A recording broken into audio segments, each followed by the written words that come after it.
Hello friends, आज हम लोग जो है परिमेय संख्या और अपरिमेय संख्या के बारे में डिस्कस करने वाले हैं।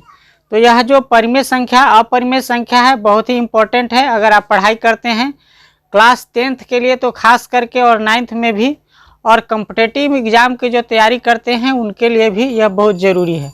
तो चलिए देखते हैं किसे परिमेय संख्या और किसे अपरिमेय संख्या कहते हैं।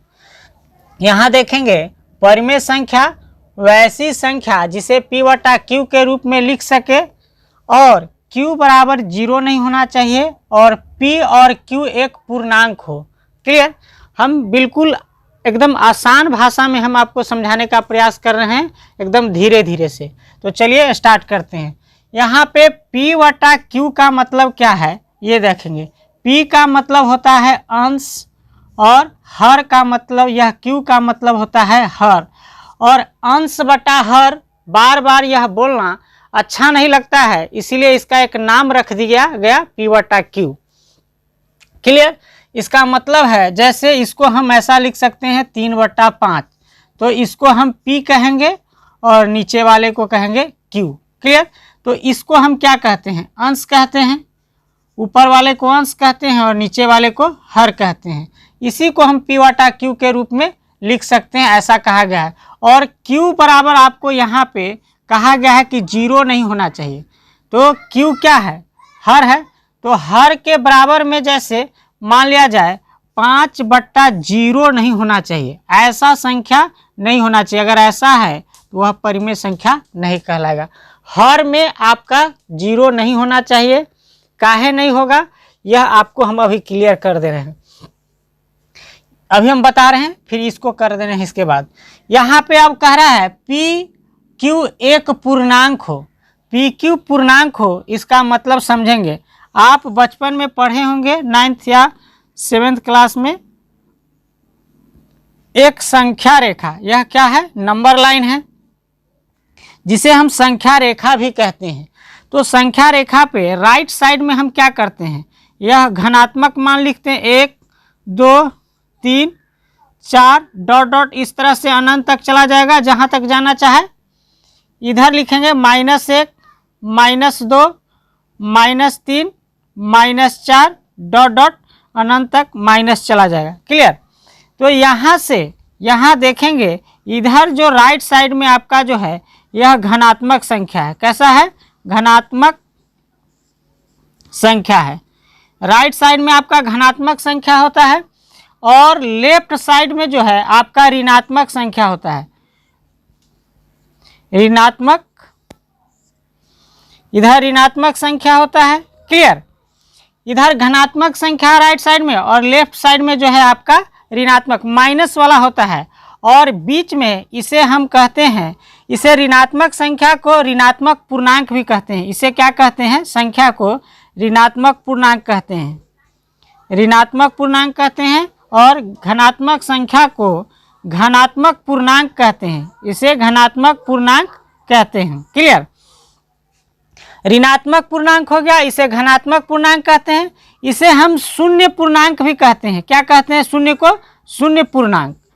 इसका नाम जो है शून्य पूर्णांक है। और भी इसे हम उदासीन पूर्णांक भी कहते हैं। इसी शून्य का दूसरा नाम जो है उदासीन पूर्णांक। इसका नाम क्या है? उदासीन पूर्णांक नाम है। क्लियर?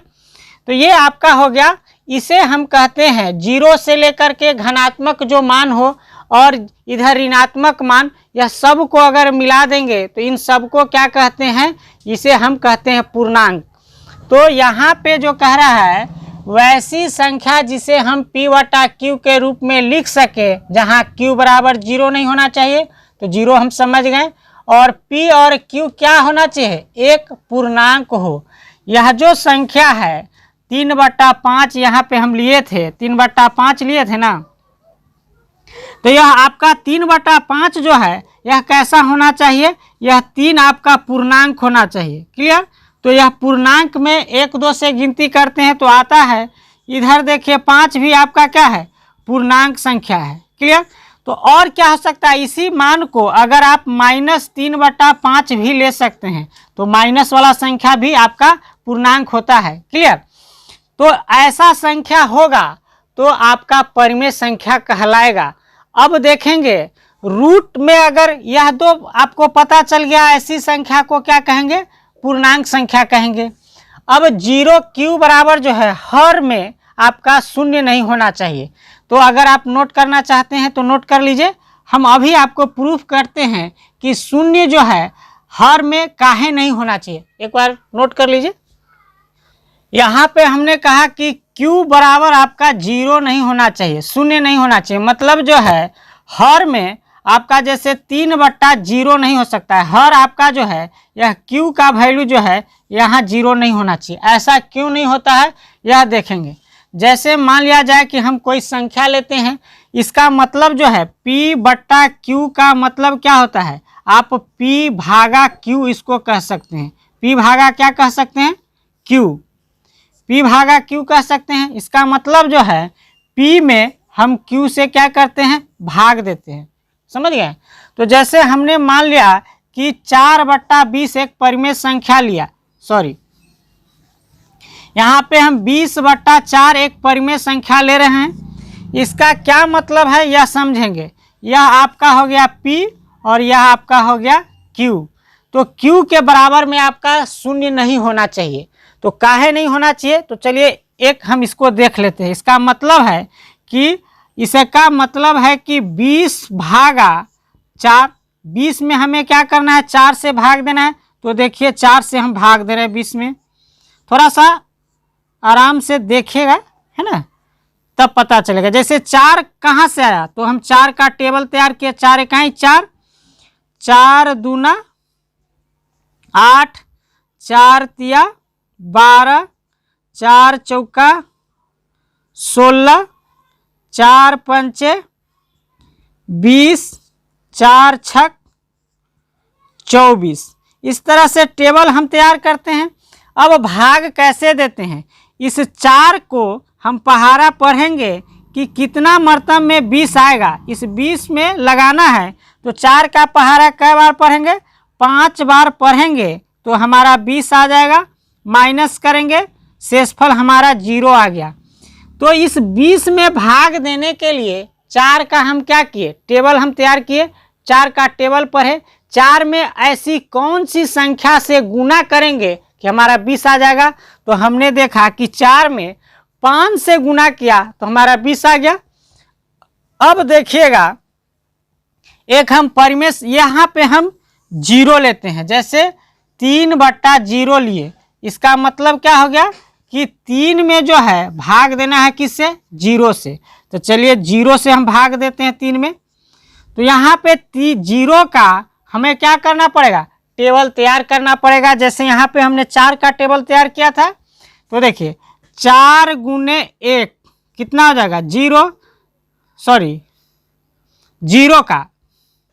0 का टेबल हमें तैयार करना है। तो 0 गुने 1 0, 0 गुने 2 कीजिए तब भी 0, 0 गुने 3 कीजिए तब भी 0, 0 गुने 4 करेंगे तब भी 0। कहने का मतलब यह है कि किसी भी संख्या में 0 से गुना करेंगे तो वह क्या हो जाएगा, 0 हो जाएगा। अब बताइए हमें 3 लाना है, तो 0 में कौन सी संख्या से गुना करेंगे कि 0 आ जाए, 3 आ जाएगा।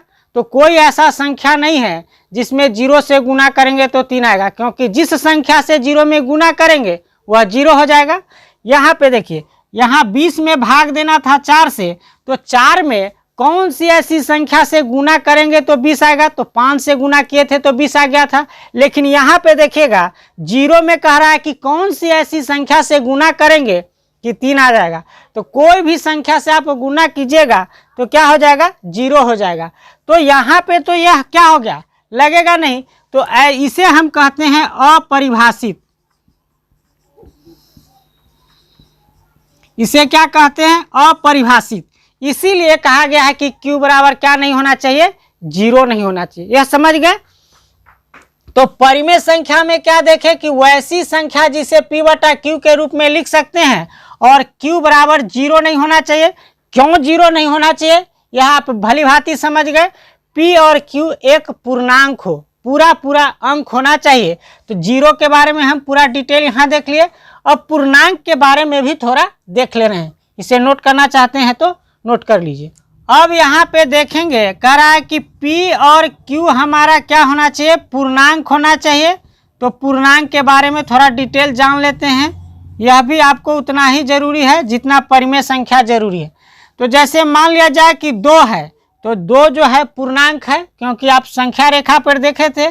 3 क्या है, पूर्णांक है। 4 क्या है, पूर्णांक है। 5 क्या है, पूर्णांक है। 6 पूर्णांक है। 7 पूर्णांक है। 8 भी पूर्णांक है। लेकिन 2 के ऊपर में आप रूट चढ़ा दीजिएगा तो यह एक पूर्णांक संख्या नहीं है। 3 के ऊपर में रूट चढ़ा दीजिएगा तो यह भी एक पूर्णांक संख्या नहीं है।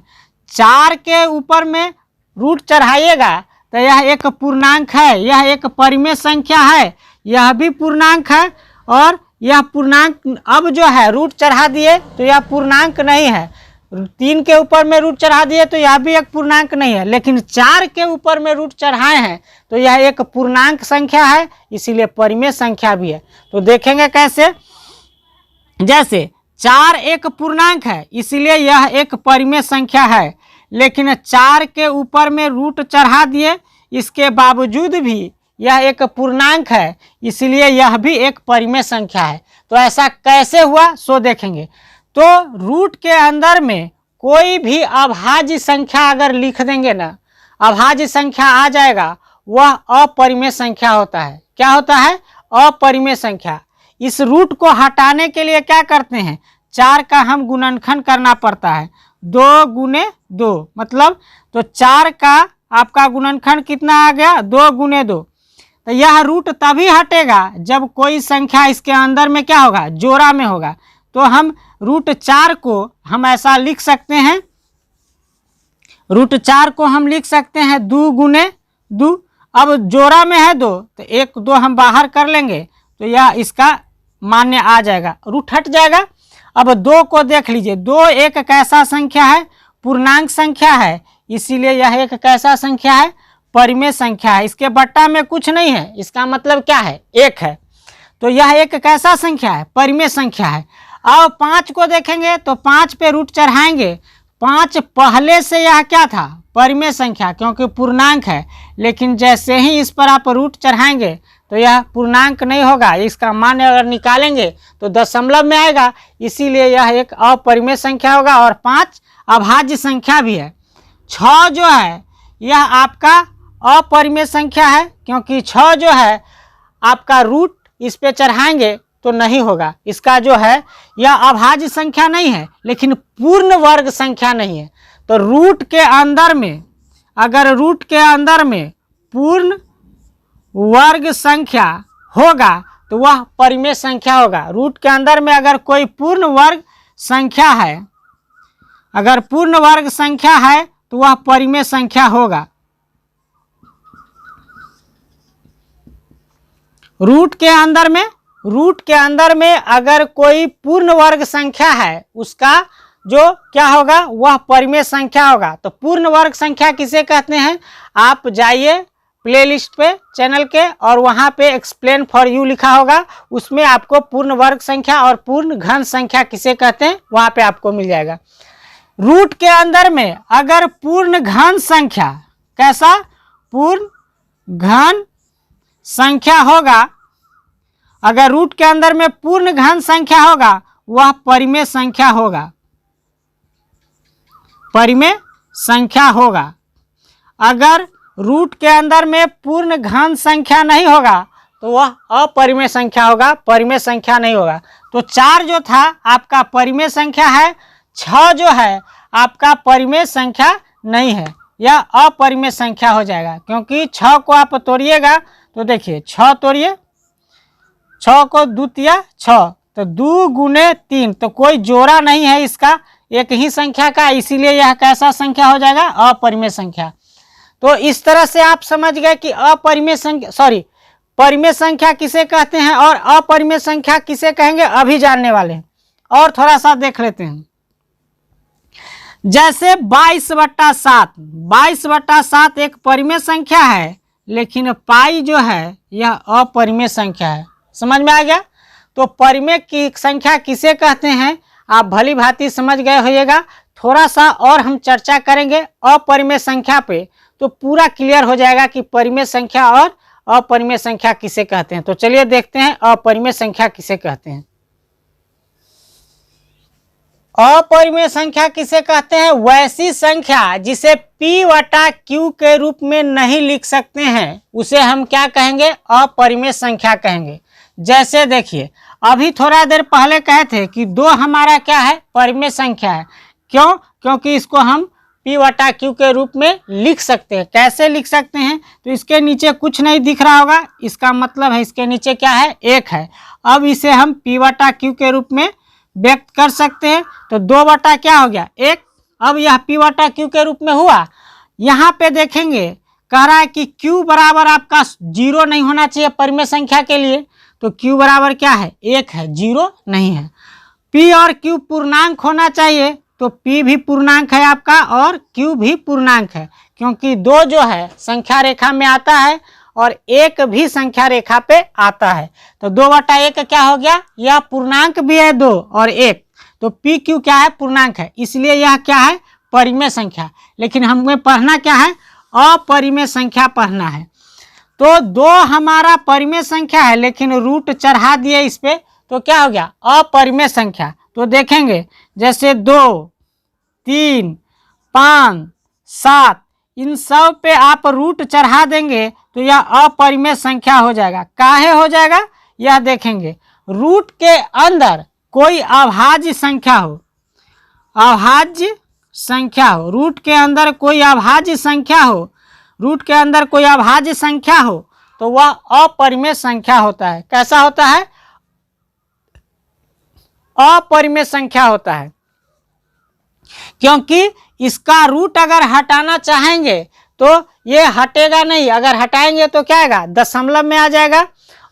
तो आपका जो है दशमलव का जो वैल्यू आता है वह जो है परिमेय संख्या नहीं होता, अपरिमेय संख्या हो जाएगा। तो देखेंगे जैसे 5.222 इस तरह से अनंत तक जाएगा, तो यह आपका क्या हो जाएगा? अपरिमेय संख्या। यह अपरिमेय संख्या का उदाहरण है। दूसरा आप देखेंगे यह जो पाई जो है आपका कैसा संख्या है? अपरिमेय संख्या है। पाई भी आपका अपरिमेय संख्या है, और पाई का मान जो 22/7 होता है वह परिमेय संख्या होता है। एक चीज और ध्यान देंगे, जैसे 2 दशमलव, यहाँ पे 2.22 अनंत तक जा रहा है, यह अपरिमेय संख्या है। लेकिन इसी को अगर आप ऐसे लिख देंगे 5.2 के ऊपर रेकरिंग, तो यह जो संख्या है आपका परिमेय संख्या है, परिमेय संख्या है। यह परिमेय संख्या है। ऐसा काहे होता है यह यहाँ पे जानेंगे। जैसे इसको भी अगर खोलना आप अगर जान रहे होंगे तो आप जानते हैं कि इसको कैसे खोलते हैं। 5 दशमलव यहाँ पे 2 पर रेकरिंग है, तो 2 इस तरह से यह अनंत तक लिखा जाता है जब रेकरिंग हटाते हैं। लेकिन रेकरिंग हटाने का दूसरा तरीका भी हम आपको बता रहे हैं। जैसे अगर कोई संख्या पर अगर रेकरिंग हो, किसी भी संख्या पर रेकरिंग हो, तो क्या करते हैं? दशमलव के पहले वाले अंक को पूर्णांक मान लेते हैं। जिस संख्या पर रेकरिंग है उसे यथावत लिख देते हैं, और जितने संख्या पर रेकरिंग हो उसके उतना संख्या नीचा में 9 लिखते हैं। अब इसको सॉल्व कीजिएगा, तब 9 पंचे कितना? 45 और 2 46, 47 बट्टा है आपका। 47 बट्टा कितना आ जाएगा? 9। और 47/9 को p बटा q के रूप में हम व्यक्त कर सकते हैं। और pq एक पूर्णांक संख्या है और q बराबर 0 नहीं है, इसलिए रेकरिंग वाला जो होगा वह आपका परिमेय संख्या कहलाएगा। लेकिन इस तरह से अनंत तक जाएगा वह आपका क्या कहलाएगा? अपरिमेय संख्या। हम यहाँ पे अपरिमेय संख्या पढ़ रहे हैं। नेक्स्ट देखते हैं। अब हम बोले कि कोई भी संख्या रूट के अंदर में अगर पूर्ण वर्ग संख्या न हो तो वह अपरिमेय संख्या कहलाएगा।